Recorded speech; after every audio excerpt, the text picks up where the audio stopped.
without audited accounts. Mr. Sorotos, please let me speak. Mr. Sorotos spoke about fulfilling the mission of the board, and he himself as a consultant. We don't know what his contract is, of course. I'd like some information. Is he a consultant? Has been appointed CEO? Or if he has a consultancy agreement? This is what I'd like to know. But the board has given no accounts. It has not fulfilled its mission. That was its mission. My concern is to do with the extent of the haircut. The haircut took place without any audit accounts. Where was the haircut based? If the auditor comes tomorrow in order to sign, wants more of a haircut, will the haircut be increased? This is the critical thing that concerns me. I'd like answers.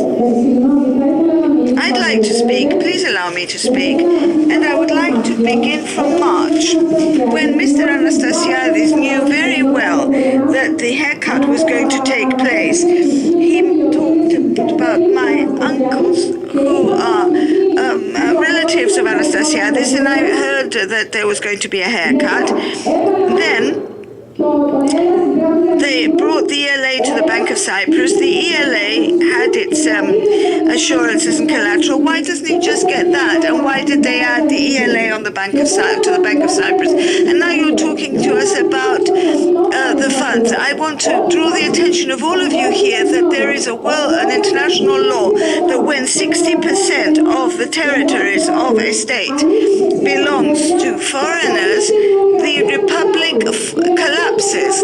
And in this way, this is what they want to do. They want Cyprus to collapse because all housing loans of the Bank of Cyprus make up 60%. This is what they want to get in order to destroy the Cyprus Republic and make Cyprus a federal Cyprus so that they get the oil and everything. That's why we need your support. Be very careful. Then the American fund will come and take all the housing loans and create a development bank in order to complete the 60% that is required to destroy the Cyprus Republic. The 31 billion exists that can tomorrow be deposited and everything to be revoked, a haircut and anything, but nobody is accepting this because there are large interests behind all of this. And this was all planned and agreed. This meeting must take questions and not statements. We only want questions. Mr. Hieronymidis has the floor. Wait for the microphone, please. Because the certificate that was given to us on our shares, you talk about an AGM, and number 1 and 2 items. 1 and 2 is the examination of the review of the audited accounts. As a first item, which does not exist, and secondly, the appointment of the auditors. Having this in mind, this proposal made by the board, and you say here, approved, not approved, or could be adjourned. I want an explanation. I understand you're not elected, you're appointed, there will be an election. But because a lot is said about the accounts, and because it is mentioned on this piece of paper that you sent us, please give us some information why you wrote these things. What was the purpose of representing these first 2 items which are not being covered? Thank you. May I say a couple of words? I'm Angelos Pikis. I'm a member and a shareholder of the bank, and I'm very sad about where we have come to, what we've come to. This bank was the pride and joy of Cyprus with many efforts, beginning from the Theocharis administration in 1962. It became a wonderful bank which was the pride and joy of Cyprus. in its economy. Since then, the bank has reached this terrible state where the shareholders have lost 99% of their capital. And I ask you, should these shareholders not find out how these accounts were done, how the various amounts were calculated, so that they lost 99% of their capital? This is what we want to know. That the governor issued this order. I'm not interested in that. I want to know the figures, the numbers. Thank you very much.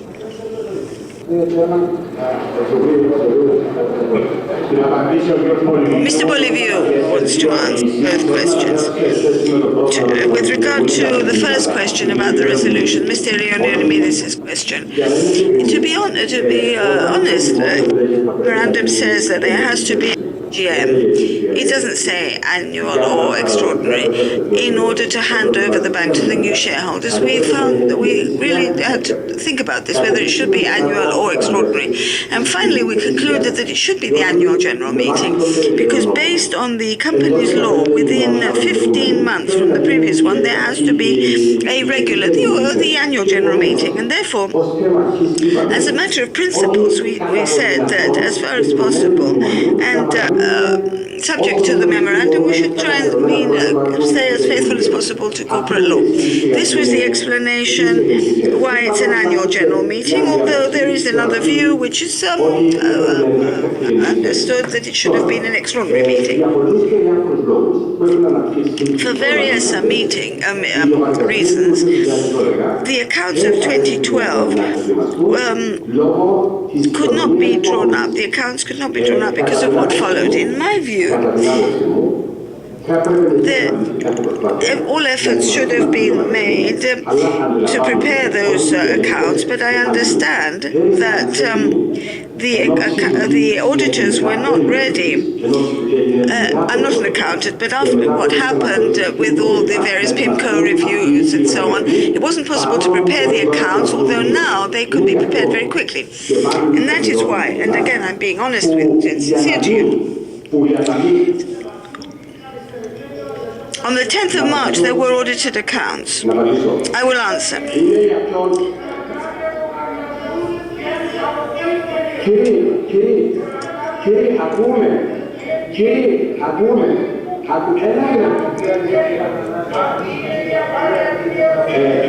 What kind of transparency is that? That is why, after a lot of thought and consultation with foreign lawyers and experts, we adopted the meeting by adjournment. It is not very correct and fair to say that the members of the board are interested only in being re-elected and receiving remuneration. I believe this is not correct. I don't think that's right, because the primary role of the transitional board, the appointed board, not elected, is to hand over the bank. And as you will see on the ballot paper, everyone is there, the outgoing board members and the new ones. It's not just those who were elected in the past and other new ones. It's all together in one category. Because it's not a matter of reappointment, it's an appointment from the beginning if they're elected to this board. I believe that, and I repeat, if one look at it like Mr. Begris and Mr. Xenopoulos and Mr. Pikis to a certain extent, that the bank is an economic, a financial institution, and how can you come here without a full explanation? This is absolutely understandable. Your views are understandable. But on the other hand, if you look at it slightly differently, that this meeting is the result of the course of the memorandum which was imposed on Cyprus, which Cyprus accepted, then things become more understandable. I repeat, Mr. Begris and Mr. Xenopoulos, there are serious disputes, serious challenges and disputes.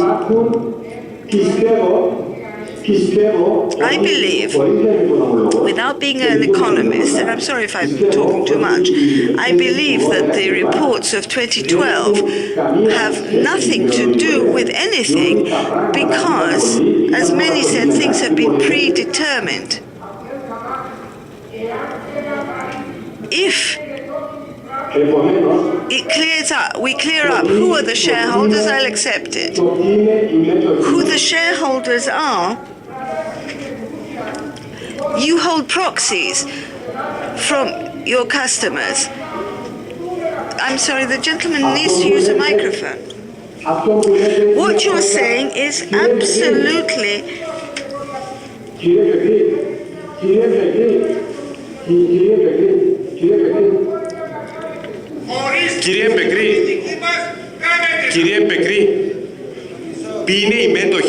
who the shareholders are today, and I was a much larger shareholder, as you know. Who are the shareholders today has been specified by the Cyprus state in agreement with the Eurogroup. This is not a time for talking politics. Please allow me to finish.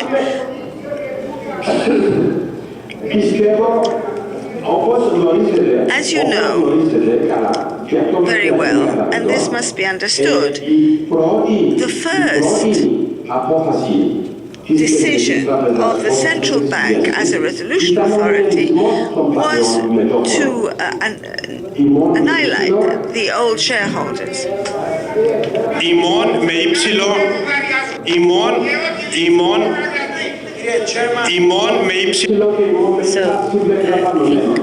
All including. These were impositions of international commercial law. The deposits are being reduced when, unfortunately, the shareholders disappear. I mean, something which I believe it's very, it's not just, but this is the reality. So when a number of lawyers, they receive an order, or rather they took an order before the Supreme Court, then the central bank decided to determine the value of the former shares from 0 to 1 cent. I do not believe that this choice was a rational one. It was a solution of necessity. I do not believe that what you are saying come under the responsibility of the interim board or the transitional board of directors, because this transitional board of directors was appointed for a specific purpose in the context of the obligations of the state in persons of the memorandum MOU. So if we want to dissolve the MOU in order not to convene this general meeting, the consequences possibly would be very severe. At the same time, I'm saying that there are very serious issues